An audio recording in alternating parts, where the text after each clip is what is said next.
महायुतीच्या सरकारमधील मंत्र्यांच्या मागे लागलेला ससेमिरा हा काही सुटत नाहीये। मंत्री संजय शिरसाट हे पुन्हा एकदा वादाच्या भोवऱ्यात सापडलेले आहेत। शरद पवारांच्या राष्ट्रवादी काँग्रेसचे आमदार रोहित पवार यांनी त्यांच्यावरती आरोप केलेला आहे।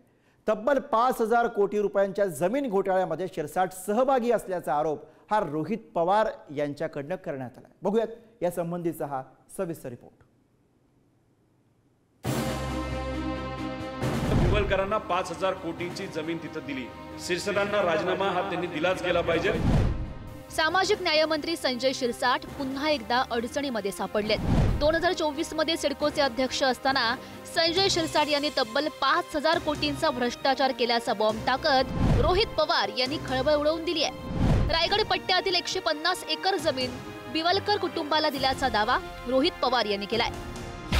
ब्रिटिश काळात रायगडमधील बिवलकर कुटुंबियांनी इंग्रजांना मदत केली होती। त्या बदल्यात इंग्रजांनी बिवलकर कुटुंबियांना 4000 एकरापेक्षा जास्त जमीन बक्षीस म्हणून दिली। रोहा, पनवेल, अलिबाग या भागातील जमीन बक्षीस म्हणून देण्यात आली। 1959 साली बिवलकर कुटुंबानं सिलिंग कायद्यातून स्वतःला वाचवून घेतलं आणि 4000 एकर जमीन वाचवली। मात्र 1971 साली 4000 जमीन सरकारकडे जमा झाली। 1990 साली त्यांनी आपली जमीन परत मिळावी म्हणून मागणी केली। तत्कालीन जिल्हाधिकारी यांनी ती जमीन माघारी देण्याचा अर्ज फेटाळला। शिरसाट सिडकोचे अध्यक्ष झाल्यानंतर 150 एकर जमीन बिवलकर कुटुंबाला दिली। दिगेकरांचं नाव देण्यात आलं होतं की यांनी सकारात्मक निकाल दिलाय, जो नकारात्मक होता। म्हणजे कुठेतरी सेक्रेटरिएट यूडी यांच्याकडनं सुद्धा दिशाभूल झाली आणि तसं पत्र हे यूडीकडनं आलं खाली सिडकोला। खरं तर ते देऊ शकत नाही, कारण सिडको ही स्वायत्त संस्था आहे। त्या संयुक्त संस्थेचा प्रमुख कोण होतं ते शिरसाट होते। शिरसाटांच्या सहीली या पत्राचा रेफरन्स घेऊन तिथं बिवलकरांना 5000 कोटीची जमीन तिथं दिली। त्यामुळे शिंदे साहेबांचा आणि ते मंत्री असतानाचं काय रिलेशन आहे की हे आपल्याला बघावं लागेल, पण शिरसाटांचं डायरेक्ट रिलेशन आहे। शिरसाटांना राजीनामा हा त्यांनी दिलाच गेला पाहिजे। मंत्री संजय शिरसाट यांना 100 कोटी रुपयांचा मलिदा मिळाला असेल असा दावा रोहित पवार यांनी व्यक्त केलाय। शिवसेनेला सुद्धा 400 ते 500 कोटी मिळाले असणार असं देखील रोहित पवार यांचं म्हणणं आहे। दरम्यान या सगळ्या संदर्भात पुढारी न्यूजनं मंत्री शिरसाट यांच्याशी संपर्क साधण्याचा प्रयत्न केला, मात्र त्यांनी प्रतिक्रिया देण्यास नकार दिलाय। पण शिरसाट यांच्या मदतीसाठी आता मंत्री उदय सामंत पुढे आले असून त्यांनी रोहित पवार यांचे आरोप फेटाळलेत। मी पत्रकार परिषद त्यांची बघितली। मला असं वाटतं की काल जो कार्यक्रम झाला एन.डी. पाटील साहेबांच्या एका सभागृहाचं जे उद्घाटन झालं त्याच्यावर मलमपट्टी करण्यासाठी कदाचित ही पत्रकार परिषद होती। त्यांनी जे काही पुरावे दिलेत किंवा अन्य काही कागदपत्र दिलेली आहेत ते तपासून बघू ना आपण। परंतु काल जे झालं तिथं घडलं, अजितदादांचं भाषण किंवा मग कोण कोणामुळे आमदार झालं, कोण बॅलेट पेपरमध्ये आलं, कदाचित ते पुसण्यासाठी असलेली पत्रकार परिषद। गेल्या काही महिन्यांपासून मंत्री संजय शिरसाट यांच्यावर आरोपांचं सत्र सुरू आहे।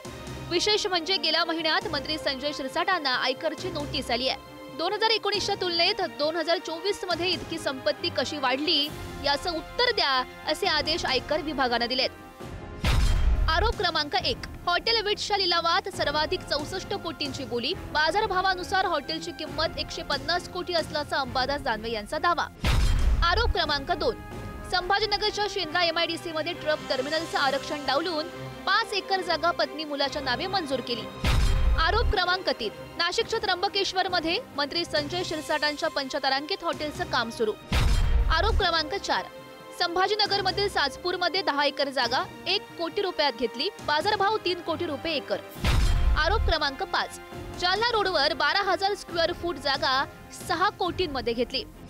आरोप क्रमांक 6, डिसेंबर 2024 मध्ये साजापुरात 2 एकर 2 गुंठे जागा 1 कोटी 50 लाखात घेतली।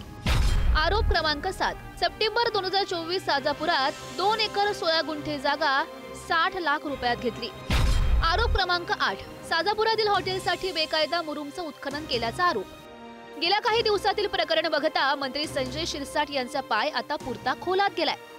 संभाजीनगरमधील हॉटेल विट्स लिलाव प्रकरणी मुख्यमंत्री देवेंद्र फडणवीस यांनी उच्चस्तरीय चौकशीची घोषणा केली आहे। त्यानंतर वाढलेल्या संपत्ती प्रकरणी आयकर विभागाकडून नोटीसही आली आहे आणि मग त्यांचा पैशांनी भरलेला बॅगेचा व्हिडिओ सुद्धा समोर आलाय। आणि आता तर मंत्री संजय शिरसाट यांच्यावर आमदार रोहित पवार यांनी सर्वात मोठा आरोप केलाय। त्यामुळे मंत्री संजय शिरसाट यांची विकेट पडणार का हे लवकरच स्पष्ट होईल. संदीप राजगोळकर, पुढारी न्यूज, मुंबई.